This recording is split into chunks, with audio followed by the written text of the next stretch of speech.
मुंबई शहर में मीना बहन अपनी बहू रिंकी के साथ रहा करती थी। वैसे तो ये दोनों काफी अच्छी थी, लेकिन इनमें सिर्फ एक ही बुराई थी कि वो दोनों सारा दिन आपस में लड़ती रहती थी। और इससे भी बड़ी बात ये थी कि अगर इन दोनों की लड़ाई में कोई तीसरा आ जाए तो उसे ये चक्की के गेहूं की तरह पीस पीस कर आटा बना देती थी। नहीं समझे मेरी बात? चलिए समझाता हूँ। अरे ओ बहू रानी, सुबह के 9 बज चुके हैं, चाय मिलेगी या खाने के समय ही लाकर दोगी? अरे सासू माँ, कभी खुद से भी चाय बनाकर पी लिया करो। एक दिन चाय देने में देर क्या हो गई? आपने तो हंगामा ही मचा दिया। हाँ, यही दिन देखने के लिए ही तो मैंने अपने फूल से बेटे की शादी तो जैसी डायन से की थी। सासू माँ, आपने मुझे डायन कहा? मुझे? हाँ तुझे। तो आप भी सुन लो, आप भी किसी काली नागिन से कम नहीं हो। अरे ओ लड़की, तेरी उस कलमुही अम्मा ने तुझे कुछ सिखाया नहीं है क्या? सास से कैसे बात की जाती है? ना तुझ में एक पैसे की अकल है, न तेरी उस कलमुही माँ में। दोनों की दोनों बस घोड़ी की तरह सवार हो जाती हो। आप कुछ ज्यादा कचर कचर नहीं कर रही हो क्या? काली नागिन? रुक, मेरे बेटे को आने दे। देख मैं कैसे तेरी सारी काली करतूतों का पर्दाफाश करती हूँ। गिन गिन कर बदला लूंगी। पास में बैठाकर कायदे से समझाऊंगी उसे, फिर वो तेरी खैर लेगा। हाँ, आप कायदे से बैठकर समझाओगी उनको और मैं लेटकर मना लूंगी। राम राम राम राम, क्या जमाना आ गया है। आजकल की बहुओं को तो देखो, तनिक भी लाज नहीं आती। कूल शरबत की तरह घूट कर पी गई है मानो। एक हमारा जमाना था, बहुओं की जबान चलती ही नहीं थी सास के सामने। हाँ, इसलिए तो बहुएं जलाकर मार दी जाती थी आपके जमाने में। अब ताई जी को देख लो, कितना जुल्म ढाती थी दादी सास उन पर, आखिर मार दी गई ना जलाकर। बहू, अब ज्यादा जुबान रामपुरी चाकू की तरह लंबी नहीं हो जाए। तुम्हारी चुप्पी में ही तुम्हारी भलाई है। अब क्यों रहे हम चुप, ताकि आप भी मुझे जलाकर मार दो या मेरे खाने में जहर डाल दो। तभी मीना के पति रमेश बोल पड़ते हैं। अरे सुबह सुबह एक चाय को लेकर इतना बवाल?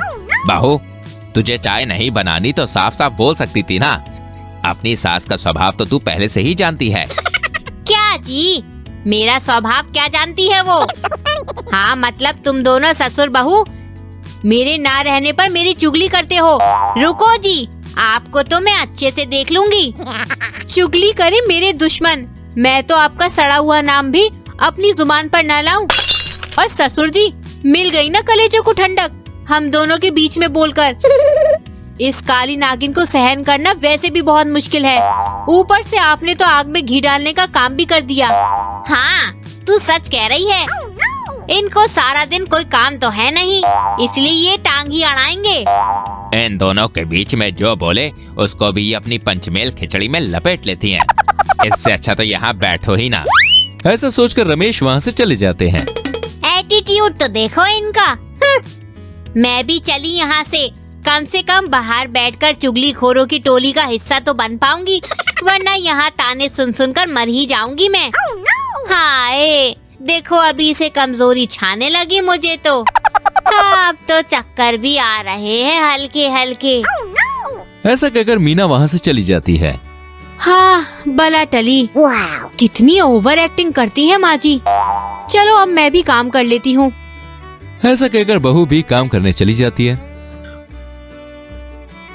दोपहर के समय सास सोफे पर बैठकर टीवी देख रही होती है। तभी बहू वहाँ आती है। माँ जी, आप चिंटू को लाने के लिए अभी तक बस स्टॉप नहीं गई। उसकी बस का टाइम हो गया है।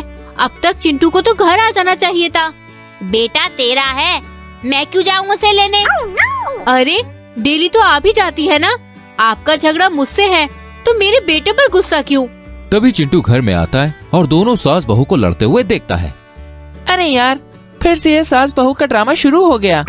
बहू, तू क्यों सारा दिन मुझसे झगड़ने के बहाने ढूंढती है? माँ जी, ये काम आपका है। बहुत ही चुगलखोरों की मंडली सजा कर रखी है ना आपने, उसी का नतीजा है ये सब। चुप हो जाओ, कितना लड़ती हो आप लोग।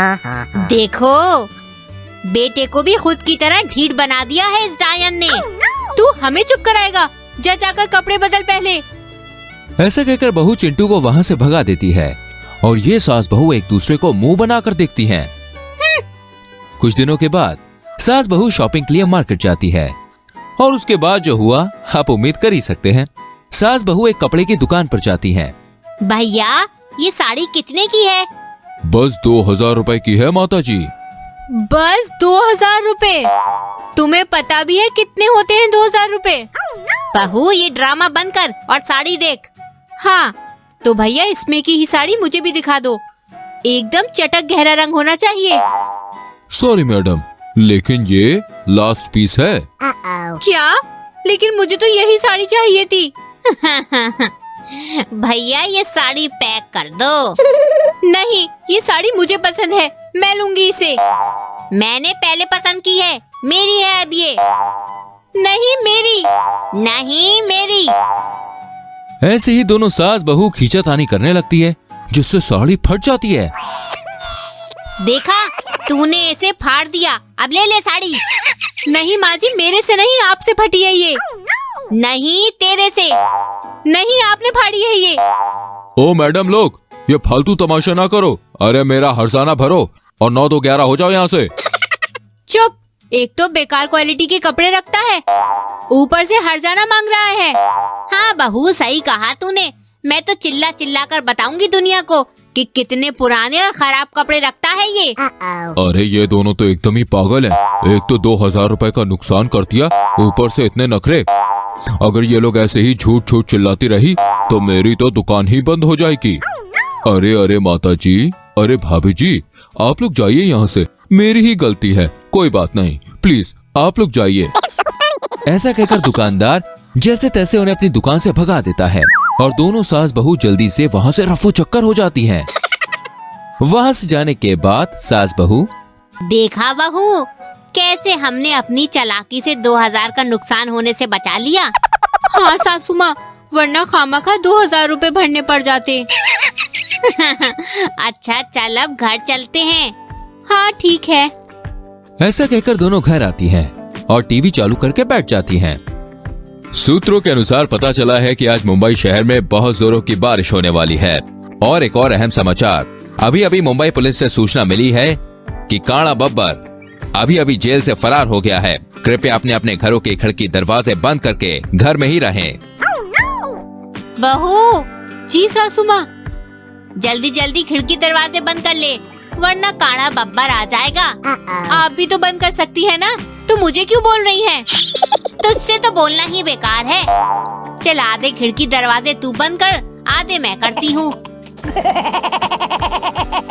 और ये ले हमारा ट्रेडिशनल हथियार।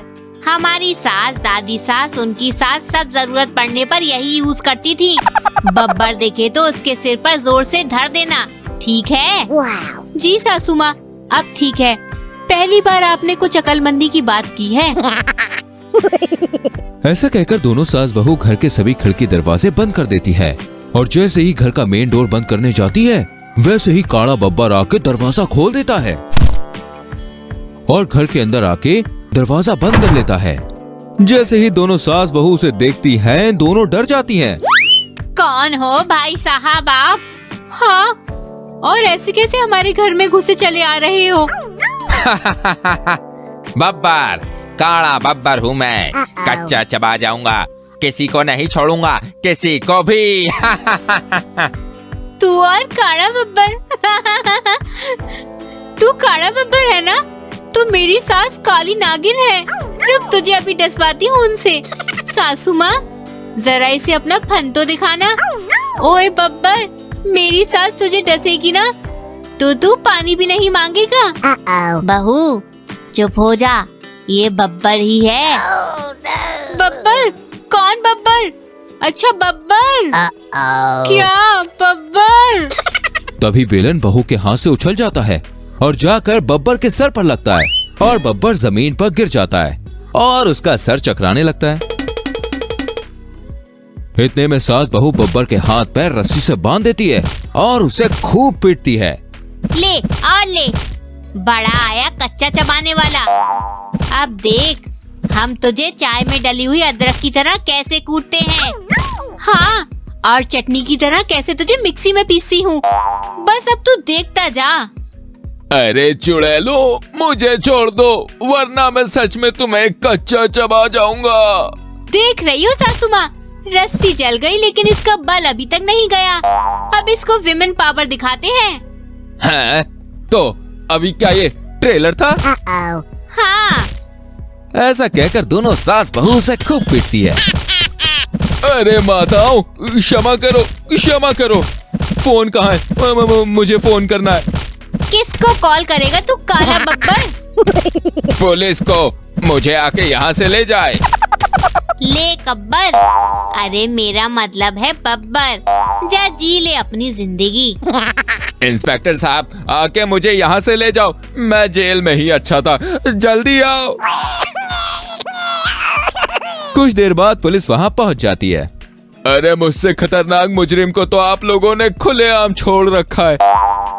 अरे मेरे घर में भी 2 मुजरिम हैं, अब उनको भी अरेस्ट कर लूं क्या? चल यहाँ से।